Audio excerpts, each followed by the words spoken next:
Hello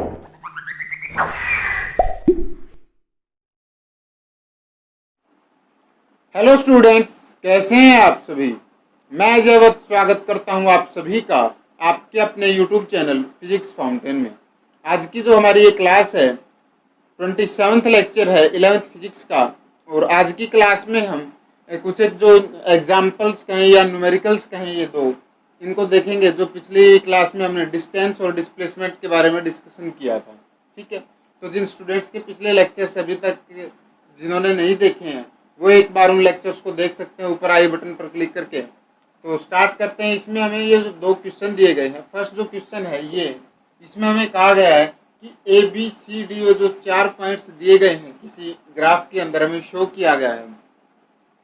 कोई body जो है, कोई ऑब्जेक्ट जो है स्टार्टिंग मूव करना स्टार्ट करता है, मोशन करना स्टार्ट करता है ए पॉइंट से, बी पर जाता है और फिर सी पर जाता है।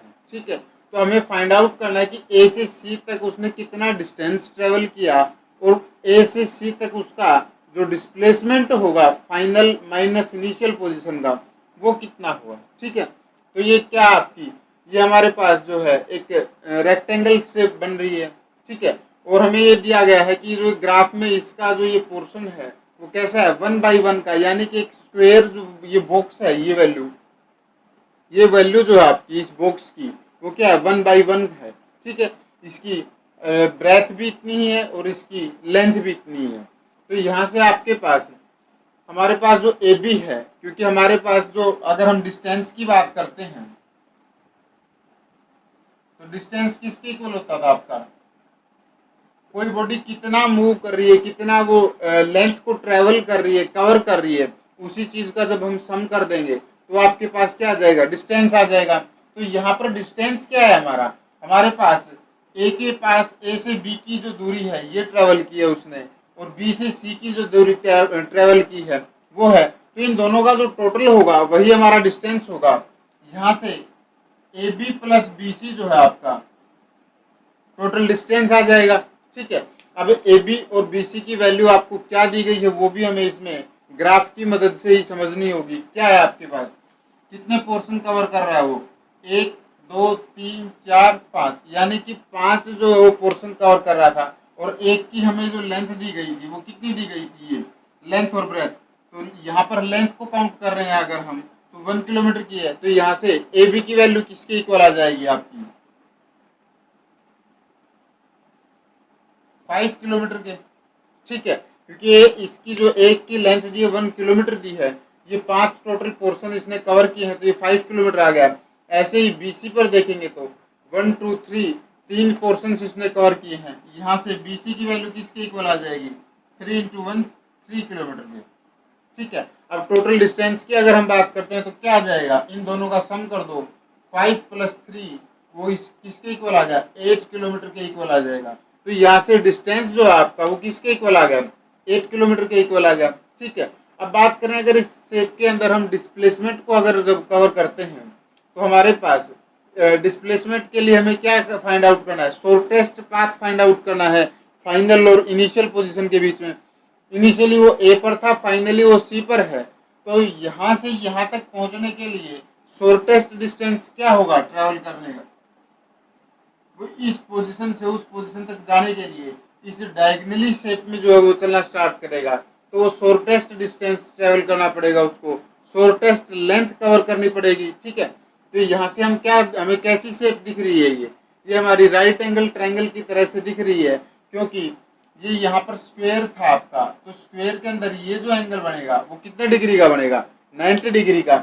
यहाँ से आपके पास ए बी के ऊपर कोई परपेंडिकुलर क्या है आपका बी सी है, तो यहाँ हम पाइथागोरस जो थ्योरम थी आपने 9th 10th में पढ़ी है खूब, तो उस चीज को यहाँ पर अप्लाई करेंगे तो आपके पास यहाँ क्या आ जाएगा,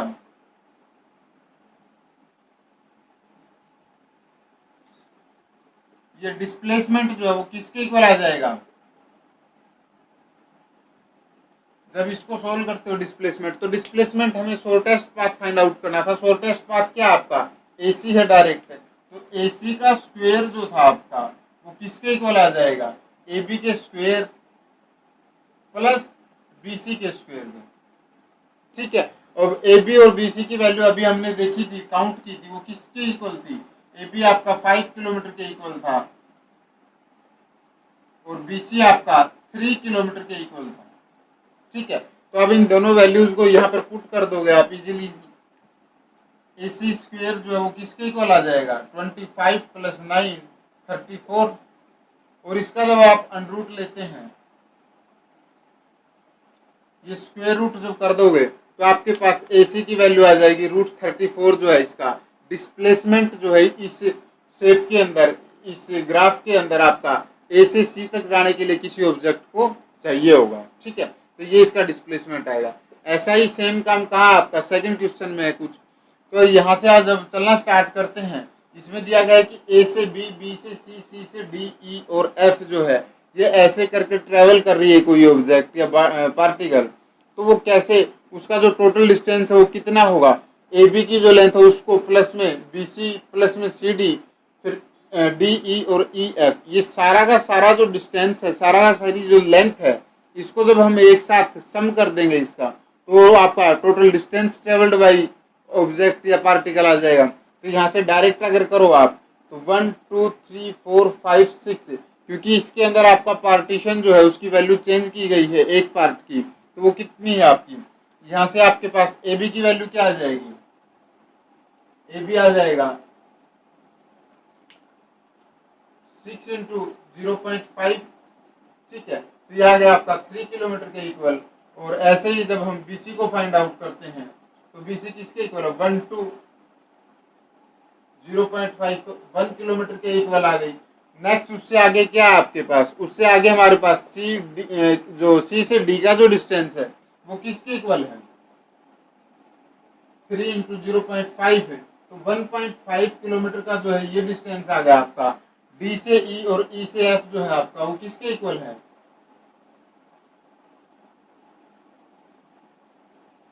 ठीक है, तो ये जो टोटल डिस्टेंस है आपका ये आ जाएगा। अब अगर हम इसका इन सभी वैल्यूज का सम कर देते हैं, इन सभी लेंथ का सम कर देते हैं, तो आपके पास टोटल डिस्टेंस आ जाएगा 3 + 1 4 5.5, ये 6.5। ठीक है, तो ये टोटल जो डिस्टेंस है आपका वो किसके इक्वल आ गया? 6.5 के इक्वल आ जाएगा। ठीक है, तो यहाँ से आपका इस बॉडी के इस शेप के अंदर, इस डायग्राम के अंदर, ग्राफ के अंदर आपके पास टोटल जो डिस्टेंस कवर होगा कोई ऑब्जेक्ट ए से एफ के लिए जब निकलता है तो किसके इक्वल आ जाएगा? 6.5 किलोमीटर के इक्वल आ जाएगा। ठीक है, उसके बाद अगर हम बात करते हैं इसके अंदर कि आपका डिस्प्लेसमेंट कितना होगा, जब डिस्प्लेसमेंट इसमें हम काउंट करेंगे तो हम कैसे काउंट करेंगे? इनिशियली वो ए पर है, फाइनली वो कहाँ चला गया है? एफ पर चला गया है। तो यहाँ से आप जब इसको फाइंड आउट करने के लिए यहाँ से शॉर्टेस्ट जो डिस्टेंस आप ट्रेवल करेंगे तो वो कैसा होगा आपका? वो यहाँ से होकर के निकलेगा कहीं। ठीक है, तो वो यहाँ से होकर के ये गया, क्योंकि अब हमारे पास कोई शेप हमें दिख रही होगी। कैसी शेप दिख रही है आपको? ये यहाँ से यहाँ तक कितना हो गया? A to F, और ये कोई डायरेक्ट जो है परपेंडिकुलर बन रहा है हमारा इस पॉइंट के ऊपर, यहाँ पर आकर के इंटरसेक्ट कर रहा है। ठीक है, क्योंकि अब ये फिर से स्क्वायर का बन रहा था, 0.5 किलोमीटर की उसकी लेंथ थी, 0.5 किलोमीटर की उसकी ब्रेथ थी। तो यहाँ से आपके पास क्या आ जाएगा? ये जो एंगल है ये फिर से 90 डिग्री बन रहा है, तो ये राइट एंगल ट्रायंगल हो रही है। तो AH का डिस्टेंस आपको पता लग रहा है, वो कितनी लेंथ है इसकी? 1 2 3 4। ठीक है, तो 4 टाइम्स ऑफ 0.5 किलोमीटर, यहाँ से मैं डायरेक्ट लिख रहा हूँ इसको। तो AH की वैल्यू आपकी किसके इक्वल आ जाएगी? AH की वैल्यू आपकी 2 किलोमीटर के इक्वल आ गई। ठीक है, वही बात करें अगर हम इसमें, तो नेक्स्ट हमें देखना है FH की कितनी डिस्टेंस है आपकी, लेंथ कितनी है? 1 2 3, तो 3 टाइम्स ऑफ 0.5, यहाँ से आपकी FH की वैल्यू कितनी आ गई? 1.5 किलोमीटर की इक्वल आ गई। तो ये दोनों चीजें आ गई। अब इन दोनों का स्क्वायर करके ऐड करेंगे, पाइथागोरस थ्योरम को जो है आप अप्लाई करोगे, तो यहाँ से आपके पास AF का स्क्वायर जो है वो किसके इक्वल आ गया? AF का स्क्वायर जो आपका वो आ गया 4 + 1.5 जो है, इसका आप जब स्क्वायर करते हो तो आप इजीली इसको कैलकुलेट कर सकते हो।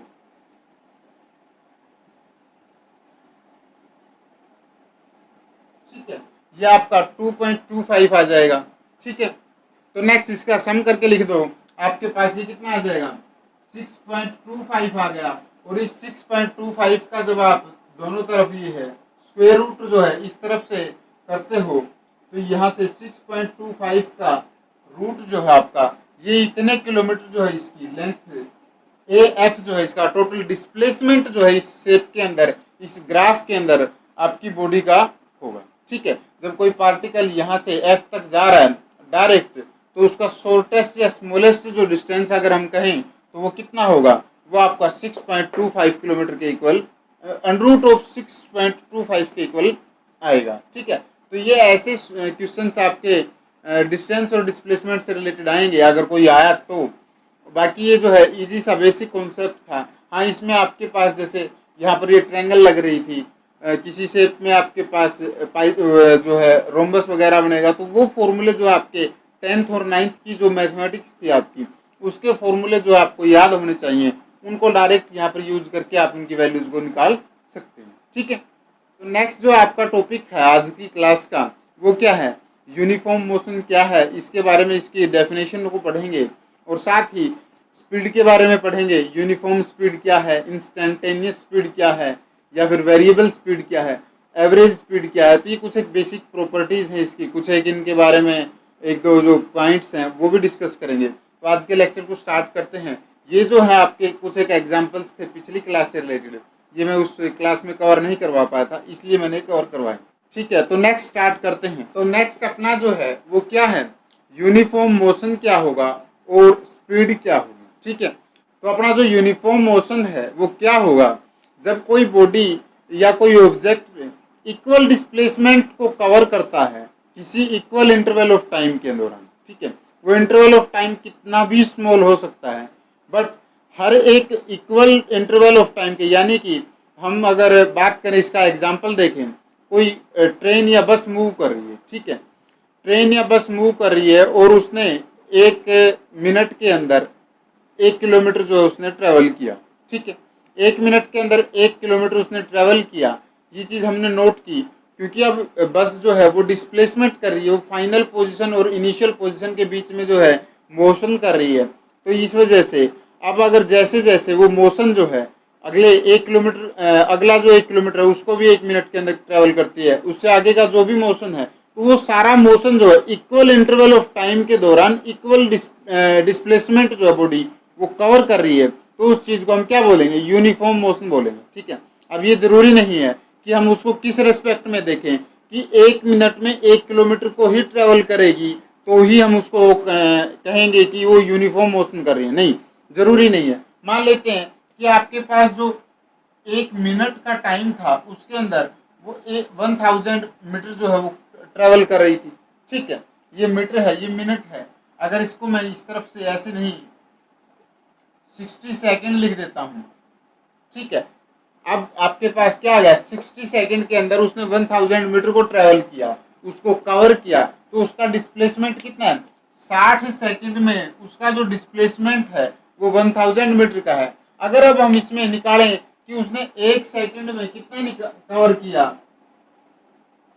तो ये आपका किसके इक्वल आ जाएगा, 100/6 के इक्वल आ जाएगा। तो ये भी उसका इक्वल डिस्प्लेसमेंट के अंदर काउंट होगा क्योंकि उसकी जो एवरेज यहाँ से आ रही थी आपके पास 1 सेकंड के अंदर वो इतना डिस्प्लेसमेंट कवर कर रही थी, तो 60 सेकंड के अंदर इतना, तो 1 सेकंड के अंदर इतना कर रही है। अगर हमसे वो कहे कि हम इसको और छोटा इंटरवल के दौरान जो है उसको नोट डाउन करें तो भी वो पॉसिबल है, बट एक ही कंडीशन है उसकी कि जितना वो डिस्प्लेसमेंट कवर कर रही है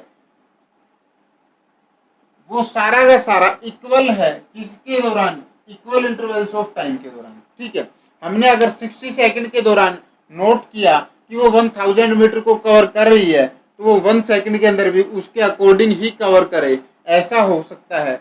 तो उस चीज को जब हम क्या कहेंगे, यूनिफॉर्म मोशन कहेंगे। ठीक है, अब वैसे ही क्योंकि अब हम देख रहे हैं कि 1 सेकंड को कैलकुलेट कैसे किया, हमने ऐसे किया है, तो यहाँ पर नया एक जो कहें नई टर्म ऐड हो जाती है, वो क्या है आपके पास, वो है स्पीड। कि हम स्पीड को कैसे फाइंड आउट करेंगे, क्या चीज है स्पीड।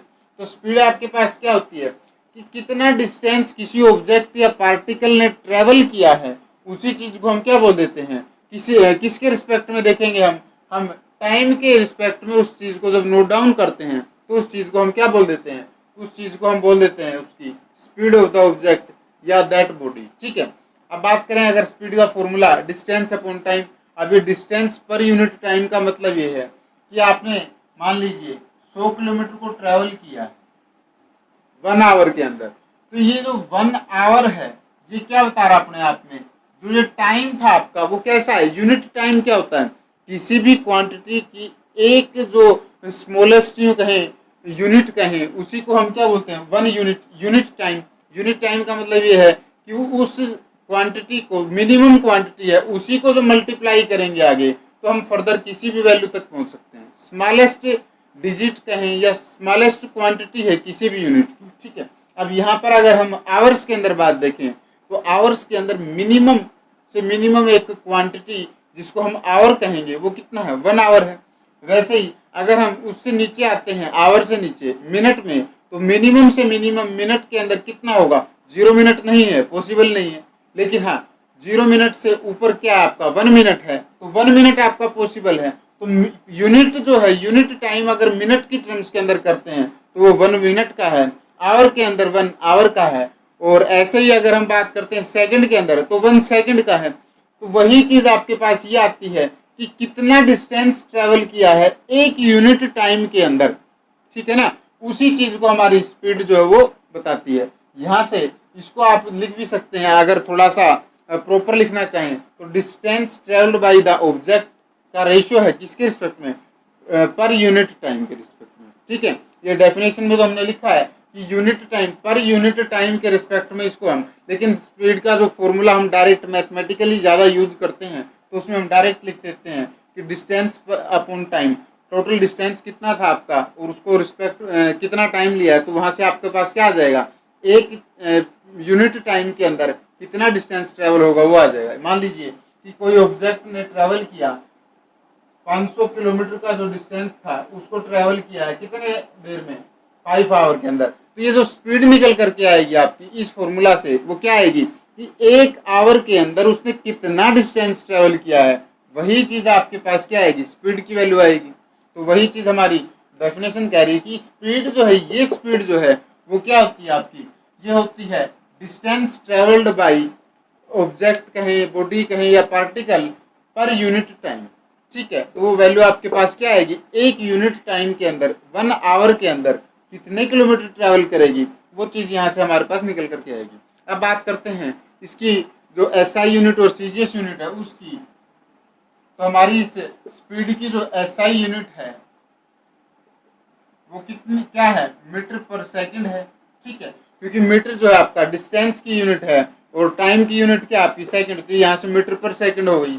और अगर हम इसमें CGS सिस्टम की बात करें, CGS सिस्टम के अंदर हमारी क्या है, सेंटीमीटर पर सेकंड है। क्योंकि CGS सिस्टम हो या SI सिस्टम, हमारा टाइम तो हम सेकंड में ही कैलकुलेट करते हैं, बट हाँ डिस्टेंस में चेंज आ जाता है, सेंटीमीटर में आ जाता है। तो इस वजह से सेंटीमीटर पर सेकंड जो आपकी CGS सिस्टम के अंदर आ जाएगी और SI सिस्टम के अंदर हम मीटर पर सेकंड को जो है इसको लिखेंगे। और इसमें अगर हम एक चीज़ और देखें, क्योंकि हमें स्पीड्स वगैरह जो है किसी बस की, किसी व्हीकल की, ज़्यादातर हमें कहाँ देखने को मिलती है, जनरल किलोमीटर पर आवर के अंदर देखने को मिलती है। क्योंकि अगर हम मान लीजिए यहाँ से कोई डिस्टेंस हमने ट्रैवल करना है 100 किलोमीटर का या 500 किलोमीटर का जैसे हम कर रहे थे, तो इस क्वांटिटी को अब हमने कितना छोटा करके लिख दिया है जनरल यूज के लिए, डेली यूज के लिए। ठीक है, अगर हम इसको लिखें 500 को मीटर के अंदर चेंज कर दें, ठीक है, अब इस चीज को कोई बोले तो ये क्या हो गया, 5 लाख मीटर हो गई। लेकिन इतनी बड़ी टर्म को हम बार बार यूज करें, उससे अच्छा हमने क्या दिया कि इस 1000 मीटर को हमने एक नया नाम दे रखा है कि वो 1 किलोमीटर के इक्वल होगा। तो यहाँ से आपके पास जो वैल्यू है उसको यूँ कहें उसको मैनेज करना आपके लिए इजी हो जाता है, इसलिए हम उसमें किस चीज़ की वैल्यू को यूज करते हैं, किलोमीटर की वैल्यू को यूज करते हैं। ठीक है, अब बात करें अगर हमारे पास किलोमीटर में कोई चीज़ दी गई है और उसको वो कह दे कि आपने जो फाइंड आउट करनी है, डिस्टेंस दे दिया आपको, लेंथ की जो वैल्यू दी है वो किलोमीटर में दे दी, और आपको टाइम जो आवर में दे दिया, तो अब अगर वो उसको चेंज करवाता है किस में, मीटर पर सेकंड में, एसआई सिस्टम के अंदर, तो हम कैसे कैलकुलेट करेंगे? तो 1 किलोमीटर जो है आपका और 1 आवर का जो रेशियो है वो किसके इक्वल होता है? 1 किलोमीटर किसके इक्वल है? 1000 मीटर के इक्वल है, और 1 आवर आपका 60 मिनट के इक्वल है। ठीक है, ये 60 मिनट में से भी 1 मिनट आपकी कितने सेकंड के इक्वल होगी? क्योंकि एसआई सिस्टम में अगर हम बात करें तो मीटर पर सेकंड में हमारा टाइम, सेकंड के अंदर हमारा टाइम कैलकुलेट होता है। तो यहाँ से आपके पास क्या आ जाएगा? 60 मिनट कितने, 1 मिनट में कितने सेकंड है? 60 सेकंड होते हैं। तो ये जो दोनों टर्म्स हैं, ये 60 मिनट और 1 मिनट के अंदर कितने सेकंड? 60 सेकंड। तो टोटल सेकंड 1 आवर के अंदर 3600 आ जाएंगे। ठीक है, यहाँ से जब हम इसको कैलकुलेट करते हैं तो यहाँ से आपके पास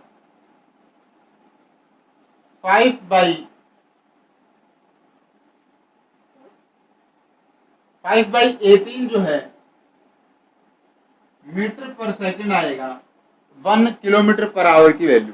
ठीक है, तो यहाँ से इस चीज का रिजल्ट जो है, ये जो रिजल्ट है आप डायरेक्ट आगे जो कोई न्यूमेरिकल वगैरह आता है किसी वैल्यू में होगा तो हम डायरेक्ट लिख सकते हैं। इस चीज का हम यूज आगे करेंगे। ठीक है, यहाँ पर मैं लिख देता हूँ इसको ऊपर अच्छे से। 1 किलोमीटर पर आवर की वैल्यू जो है वो किसके इक्वल होगी? 5/18 मीटर पर सेकंड के इक्वल होगी। ये रिजल्ट यहाँ से आ रहा है। नेक्स्ट जो इसमें हम देखें तो डिस्टेंस की, जब मैंने डिस्टेंस और डिस्प्लेसमेंट आपको बताया था तो डिस्टेंस कभी भी नेगेटिव नहीं आएगा। ठीक है, हाँ डिस्प्लेसमेंट पॉजिटिव नेगेटिव आ सकता है। तो डिस्टेंस जब भी पॉजिटिव है आपका तो हमारे पास टाइम कभी नेगेटिव होता ही नहीं है, वो या तो 0 रहेगा या फिर उससे आगे जब टाइम चलना स्टार्ट करता है वो आगे पॉजिटिव में चलता जाता है। तो ये दोनों टर्म्स आपकी पॉजिटिव क्वांटिटी हैं। तो यहाँ से हमारे पास हमें क्या पता लग रहा है कि स्पीड हमेशा हमारी पॉजिटिव रहेगी, वो कभी भी नेगेटिव नहीं हो सकती। उससे नेक्स्ट आपके पास यहाँ से हमें क्या दिख रहा है कि डिस्टेंस जो था आपका वो स्केलर क्वांटिटी थी, टाइम भी जो है आपका उसका कोई यूं कहें वो स्केलर क्वांटिटी है एक तरह से। तो यहाँ से आपके पास जो स्पीड है वो क्या आ जाएगा? वो आपकी एक स्केलर क्वांटिटी होगी, क्योंकि उस स्पीड का जो है वो मैग्नीट्यूड है। स्पीड किस तरफ लग रही है, मोशन किस डायरेक्शन में हो रहा है, उसका कोई इफेक्ट नहीं होता। तो हमारे पास जो स्पीड है वो क्या आ जाएगी? स्पीड हमारी स्केलर क्वांटिटी है और हमेशा पॉजिटिव रहती है। ठीक है, तो ये जो कुछ एक चीज़ें थी। नेक्स्ट हम पढ़ेंगे यूनिफॉर्म स्पीड क्या है, यूनिफॉर्म स्पीड का ग्राफ, और उसके बाद वेरिएबल स्पीड क्या है उसका ग्राफ। तो आज के लेक्चर में बस यहीं तक करेंगे। आज के लेक्चर में हमने यूनिफॉर्म मोशन स्पीड क्या है तो ये सारी चीज़ें कवर की हैं। उम्मीद करता हूँ कि आपको ये लेक्चर अच्छे से समझ में आया होगा, अच्छे से आपका कोई डाउट जो है वो नहीं रहा होगा। अगर आपको अच्छे से समझ में आया और आपको ये लेक्चर अच्छा लगा तो प्लीज़ हमारे इस वीडियो को लाइक कीजिए और अपने दोस्तों के साथ शेयर कीजिए। साथ ही आने वाले वीडियोज़ की नोटिफिकेशन आप तक जल्दी से जल्दी पहुँच सके, इसलिए आप हमारे यूट्यूब चैनल फिजिक्स फाउंटेन को सब्सक्राइब कर लीजिए। थैंक यू स्टूडेंट्स, मिलते हैं आपसे नेक्स्ट लेक्चर में नए टॉपिक के साथ। Thank you and take care students.